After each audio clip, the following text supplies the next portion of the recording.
Welcome to the Struggle Bus at V-Spot show, the home of the ecom nearly news. I'm your host, Vinny O'Brien, or as my friends love to call me, Hey You in the Bushes. As an aged journeyman in e-commerce, I wanted to create the Struggle Bus to create a space for us long-suffering career veterans who've seen it all and we still go quietly back to our office just because we know the work has got to get done. With me for this episode is a friend, someone I got to know over the last year, someone I'm very excited to speak to. It's Scott Lux, who's Executive VP and Global Ecomm Technology Head in Esprit. Scott, welcome to the show. Thanks. Glad to be here. There was a few things you've said to me in lots of different conversations that have kind of piqued my interest, but I'm really trying to figure out what makes people be the way they are. And apart from being a great guy, very experienced in the world we operate in, you have a love of technology that I think shapes the sort of career person you are. Take me back through that first piece of kit that you ever got, be it as a kid or an adult, that got you excited by the world of technology and retail? Oh, wow. I would say, for me, it goes back to the very first CD player that I got.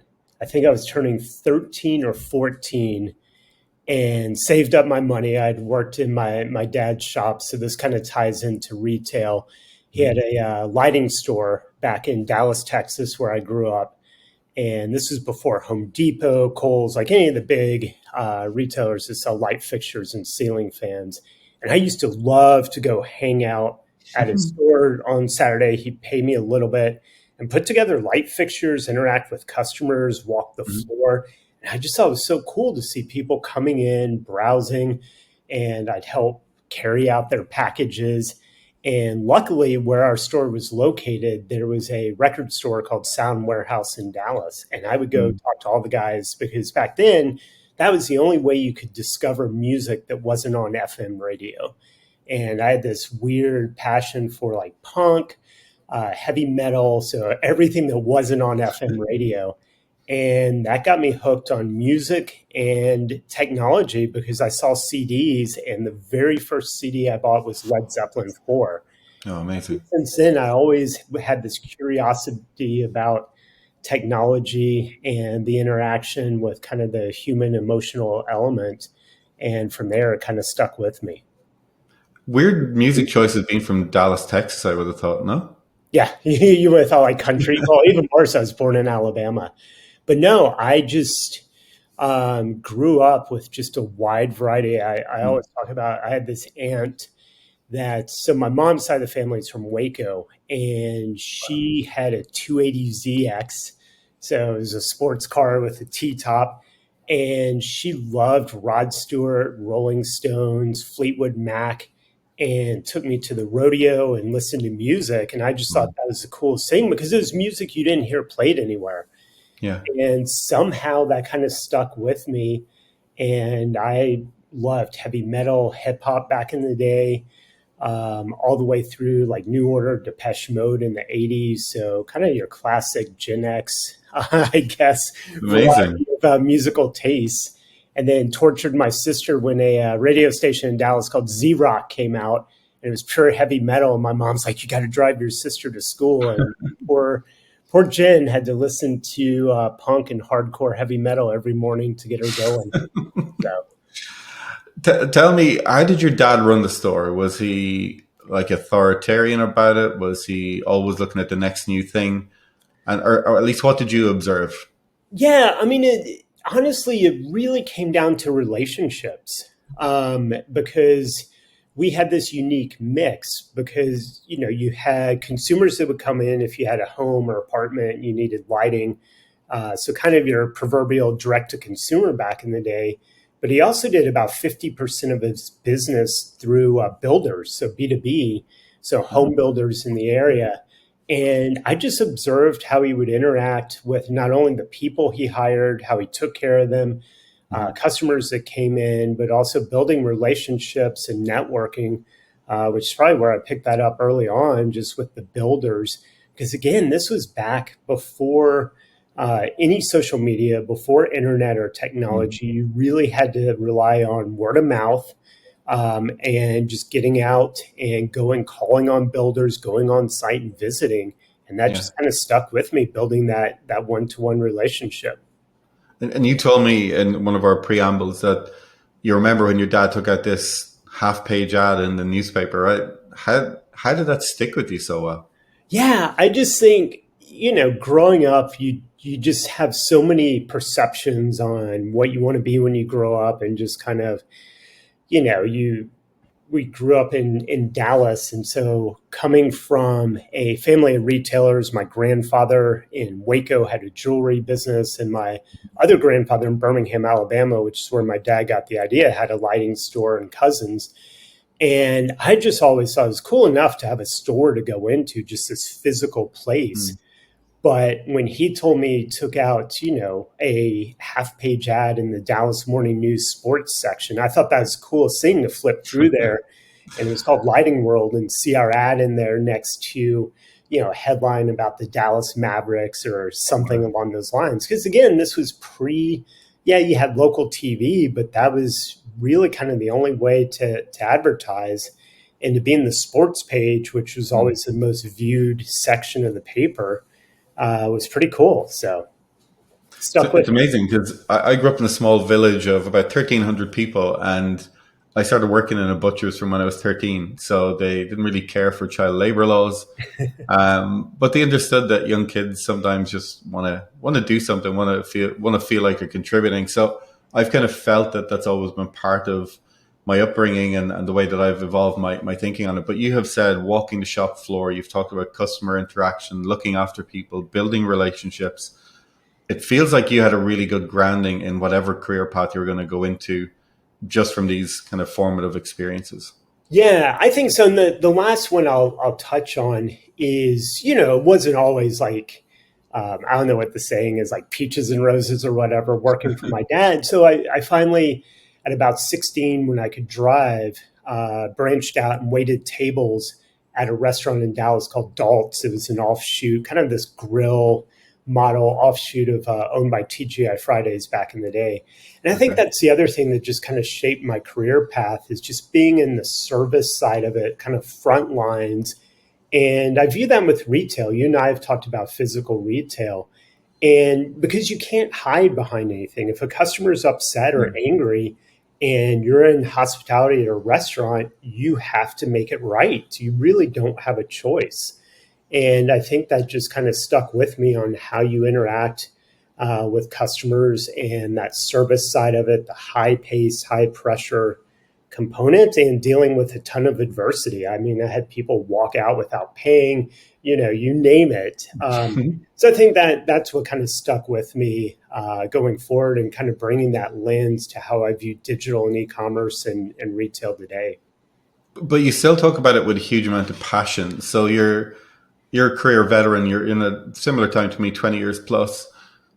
What are the things that you can draw on then to kind of help you still get in and do the work every day? Like, what's your motivator today that still burns brightly? Because you can even see it in your eyes when you talk about work. Yeah, I mean, honestly, it's the love for kind of a brand and product first and foremost. I mean, that's really it. Um, so it's the technology I view today as kind of an enabler of that brand, and how you create, different exposure touch points Mm-hmm. with the consumer. But for me, it's just love of brand and product. Again, going back to what we were just chatting about, being able to tinker and touch, light fixtures, or put them together, or browse through, CDs or vinyl. And now we were talking just before we kicked off. I went for a run. There's so many up and coming cool running brands, footwear brands that are out there. And it's not just that they're selling online, they're hosting events. You see people wearing that gear. And that's what gets me excited about, the day-to-day side of it. It's just, how do you raise that visibility, get people engaged with products that they love, and do that hopefully through digital, but a lot of times could end up in a physical retail Mm-hmm. or kind of a meetup. The world we operate in is complicated.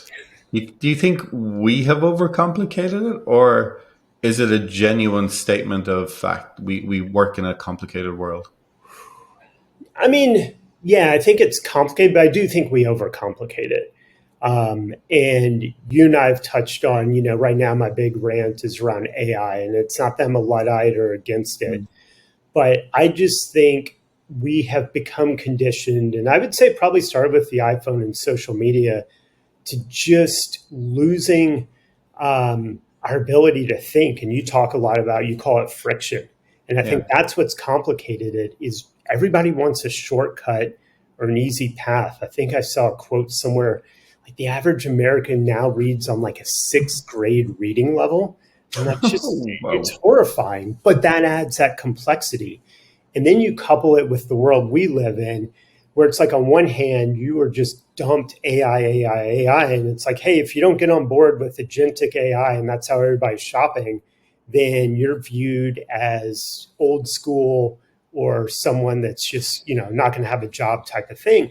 And I completely disagree, but that's where that complication comes in because you Yeah. can't really have that conversation today without being viewed. It's like, hey, then the world's just going to pass you by. And I think there's got to be that contrarian point of view out there. And that's where the complexity comes in is how do Hmm. you have that conversation? And then furthermore, how do brands determine what to lean into and not to lean into? How do you have that conversation upstream to kind of bosses and leadership, and how do you navigate that downstream then from your perspective? Yeah, that's a tough one. Because, leadership at, most of my career lately, I've reported into C-level executives and they're getting pressure. Everyone has a boss, right? Even C-level, whether it's a board or investors, and they're hearing noise or chatter. One of the best things to do is just create transparency and have Hmm. conversations. So back to AI, one of the things we built out at Esprit before we hit some of our challenges was just around data and analytics, just holding a data conference and doing this on a semi-annual basis where that allowed one people to participate. You have transparency on what we're doing, how we're talking about the potential of AI, where it's going. So it kind of minimizes the opportunity for people to kind of come in and say, oh, we're not doing anything. What are we doing for it? It's like, oh, wait a second. We actually are talking about it. So I think that's the best way. And that goes upstream to your point to Hmm. executive leadership. And then it goes downstream to team members and partners because they're allowed to participate as well.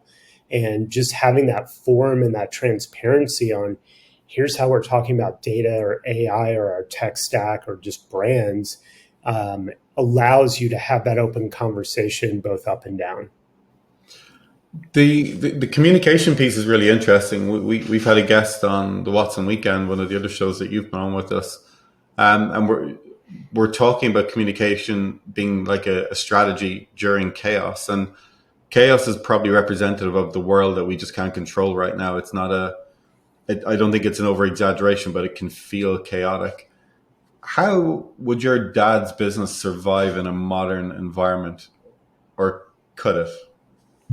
Yeah. I think it could. I mean, it's tough to take something, that existed Yeah. 40-ish years ago and apply it immediately. But I think it would evolve over time. I mean, one of his biggest challenges that he faced was when Home Depot came onto the scene and started selling light fixtures. I mean, that's the equivalent to Amazon selling anything to these smaller, he was a mom and pop shop. Yeah. But I think you have to evolve, and a lot of that comes down to, brand, really being clear on what you stand for, why you deserve to exist, and back to that relationship side of it. That's where there's all this conversation in New York about physical bookstores having a resurgence. So I Yeah. think that's how you can compete in a crowded environment is you just have to be clear what makes our brand of light fixtures, lighting world so different than what you would get at a Home Depot or a big box retailer and have to stand behind that and back it up. You've talked a little bit there about technology being the enabler and so on, and you and I've spoken before about your role in the architecture of all of this. We kind of think through the lens of speed being this great thing. What do you think about the idea that we should be slowing down and taking more time to make the decisions that we have? Does that fit better with the way that you work, or do you think time is our friend? Yeah, no, I think you have to slow it down. I would be hard pressed to see an example where speed and kind of that first mover advantage, if you will, really paid off for a retail brand because you're burdening all the risk. And again, it goes back to what I was saying with AI, and I think we were talking about running for a bit. Yeah, It's you have to go through the process and the training, and that's what I've loved about becoming a runner is I've realized you can't, for the most part, there are always exceptions, but you can't just wake up and go from couch to marathon in a condensed period of time. You'll yeah, run into injury, you'll have so many issues. And I think you miss kind of the beauty of the training. And what I mean by the beauty of the training is having to get up day in and day out, kind of grind it out. But there's going to be days where the workout just sucks, but you learn from it. Or yeah, you run in horrific weather, and it's like, okay, that's going to pay off later. If you rush everything, and back to your question, like if it's always speed, speed, speed, you mm, miss kind of that mechanical muscle memory buildup and expertise that'll help you in the long run. It may not help you immediately, but it yeah. will pay off in the long run. And I think that's what I've seen with retail brands that have kind of just stayed um, tried and true. Doesn't mean you don't innovate. Doesn't mean you don't push ahead. But there's a lot of talk about I think it was American Eagle with their turnaround. Yeah. Uh, it took 7 years to kind of break that old mold that they had, and ended up paying off for them. So I think there's that whole thing that I do think you have to play the slow game a bit. Yeah, I'm fascinated by it at this point in my career because I feel like we've sped things up way too much. We operate in dog like cycles, thinking way too quick, and then at a retail level, we operate against accounting cycles, which don't make it easy for us to do our job because everything then is measurable against a monthly metric, which is not really the way it should operate. I'm just wondering then from a hiring point of view and skills and culture point of view, how's the environment that we operate in today? Is it getting easier? Is it getting more challenging? If you're your 20-year-old self and you're wanting to get back in now, what are the things that you need to consider before you decide to get back into this role? Oh man, I mean, I think it's challenging. I think this whole notion of what a work culture is has been turned on its head. It's hard to kind of define. I think it'd be nice for people to go back to just being human again. You see stories on LinkedIn for recruiters that ghost people after interviews. There's just a lot, I think, that makes it challenging as you look to enter the market. Hmm. Not to mention all the tech noise. Not to mention, what type of role should I look to gain Yeah, a skill that'll allow me to get into mid management or to progress. And so I think that's the biggest challenge is, as a leader today, how do I make sure those opportunities are available to today's up and coming graduates? They'll have a different perspective and lens on how to do things, but making sure that there's actually a role for them to contribute and progress and move up in. I think that's going to be the bigger challenge. Again, going back to you almost can't have this conversation without bringing AI in the mix because yeah, everyone wants to replace these roles that are quote unquote entry level or kind of grunt mechanical with AI. But then what do you do with a college grad? Like I saw somewhere, and if you'll indulge me for a moment about marketing that marketing's now going to be great again, and she used that exact phrase. She knew it was a hot thumbs take. down for me. Yeah, and because of AI. And it's like, well, what if you're an entry level copywriter that's a creative and wants to progress? Hmm. Like, what is that pathway for you? If you're a designer that's entry level, what is your pathway to progress? Because I do think there's a world for that. And how do we create those opportunities? Because if you're cutting out 5 years of entry level experience, college grads can't just go into a role into leadership right away. So that's the challenge, back to your question, that we have to solve for. If I was 20, 21, 22 going into the workforce, I would Mm. try to figure out, okay, how do I pivot into that? Yeah, you raise a couple of interesting points. The first, I suppose, that I struggle with is we have this passive relationship with technology now where, it reminds me of The Simpsons, can someone else do it? Where Homer was trying to run for, I think, sanitation commissioner. I love a good Simpsons quote. But it's the idea that we can replace thinking with kind of doing it and the immediacy of information that's available to us, whether it's right or wrong. This good enough mantra that's kind of developed is something that is at some point going to come back and bite us in the ass. The other thing I think is really interesting, it's the idea of career progression. I wonder, will we reach a point in the not so distant future, Scott, where we will be looking for people in it as part of their interview to tell us what that career progression could look like for them within our organization? Do you think that would be helpful? I don't know. Maybe. I I ask mean, the hard because, part is it's just, I think it's really tough. It's the same reason I have a jaded perspective on all these vendors that reach out yeah. is, and I'm not saying entry level or recent grads would be lazy, but a lot of vendors are lazy. They don't do their homework.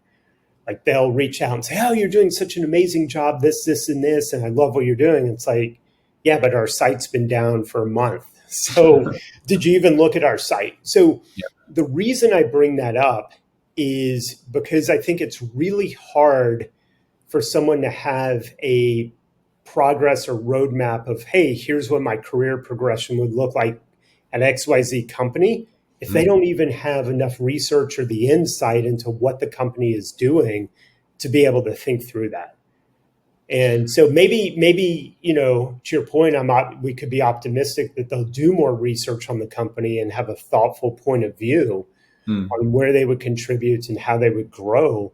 But man, I just haven't seen it with even just partners that are trying to earn business do it.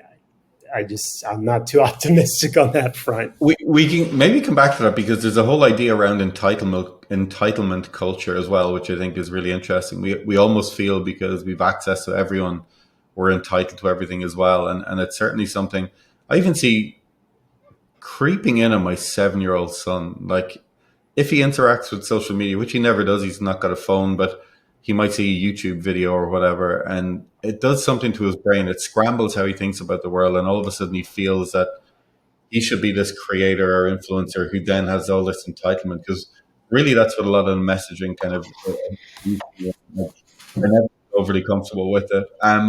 We're getting close to the kind of time, and I want to make sure I kind of respect that. There's always a couple of questions I ask at the end of this, but there's one thing in particular before I ask my key question, which is we talked about mini disc players, Walkman, um, when CDs came out. What was the single best invention that influenced you? Like that you think now, I'm so glad I had that in my life, but it may not be there today. Yeah, I would say, when we're talking about that, going back to the Sony Walkman. I mean, for me, again, just we kicked off the conversation talking about music, and I just think there's such a parallel between brand and music, because music, you remember when you hear a song, it brings back that emotion or that connection at that point of life.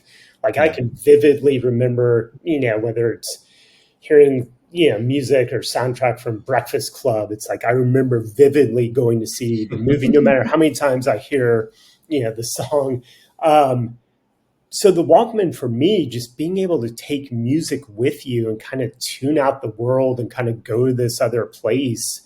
For me, that was kind of key. And I mean, it's still embedded in your iPhone. I mean, Yeah. iTunes and music, that's predominantly a big portion of the phone. So for me, the Walkman and just portable music really is the invention that stuck with me, because it's my escape. Like you saw my mug Yeah. with Yeah. KEXP, and just one of the best streaming music radio stations out there. So yeah. You remind me of a buddy of mine. We went to a dress up party one Halloween, and he went dressed as an '80s power walker, and his commitment to his role Every time you talk to him, he used to pull the headphone away from his ear so that, when you couldn't hear people, you had that kind of ego thing of doing it. He did that all night long, no matter how Yeah, many but beers he had. Amazing. you still have that today. Like, how many times have you walked by someone and you say hello and they just keep Yeah, going, and it's like, oh, they have their AirPods in. It's like, oh, okay. it's amazing. So my key question to you: if your career was a song right now, what would it be? Ooh, if my career, huh? You've mentioned some of the greats there. Oh gosh, that's a really tough one. Yeah, yeah. I Well, don't know. I would go back with Yellow Ledbetter from Pearl Jam. oh wow. One, because just it kind of feels like the moment we're in where you can't understand a damn word of what Eddie Vedder is saying in that song, but just the vibe and the essence of it. And Yeah. it's just, they usually close out a lot of their shows with it, but they keep going. And I think that's it. It's like we may not understand, but you're just in that moment and you kind of keep going. So for me, I do that one. It's amazing how the world works. I heard Eddie Vedder's name at lunchtime. I was listening to an episode of Smartless, and Will Arnett was chatting to Eddie Vedder. It's not often you hear his name twice in a day, let alone in 2 or 3 hours. My final question, Scott, before I let you go, enjoy the rest of your morning. This is the struggle bus, and it's not all about depressing stories. It's about understanding the kind of mindset that people are in and what keeps us all going. Why do you feel you should be on the struggle bus, or why have you decided to join me on the struggle bus? Oh, yeah, that's a good question. Because again, going back to running, my wife would say, don't bring it up again. But it's not always easy. You have to put the work in, but the payoff is there. And whether that's, exploring a new city, Mhm. and it could be walking, just going out there, like you have to put the work in, but then you're rewarded with, you may discover this beautiful architecture of the scene. And I think that's kind of it. I mean, e-commerce is the same way, but there'll be a reward. There's always something new. Mhm. Back to the power of the brands, I think there's some really cool up and coming brands, fashion and just overall apparel that are out there. So you just have to keep plugging through. Not every day is going to be a winner, despite what our bosses or the metrics or KPIs want it to Mhm. be. But you work through it, and I think the reward is much greater when you do struggle and put the work in and get through it. It's amazing. You're going to make my wife so happy. She loves the idea of delayed gratification. It is one of the things she teaches our boys the whole time. Nice. Yeah, but it goes back to, I know we're pressed for time, but that's the piece that's missing, is we've kind of lost out on that, because everyone, back to entitlement. I think the entitlement is just instant gratification. There's got to be the shortcut path Yeah. to get there, and you just miss out on the joy of putting the work in. So, The joy of putting the work in. What a great way to end our show. Scott, thank you so much for being such a great guest, for being patient with me. I think the wait was certainly worth it for me. So very grateful to you to take time out and speak with us today. yeah, thanks. Would you come back on and let us know how you're doing in the new year? Of course. Amazing. Where can people find you? Over on LinkedIn, or where can they connect Yeah, with you? LinkedIn's usually the best. Amazing. Look, I'm going to see you around. I'll be in the city next month, as we said. So we'll catch up for a coffee, maybe in a run. And I'll put in the groundwork so I'm not couch more than marathon when we get to do it. Fantastic. Thanks for your time, my friend. Thanks.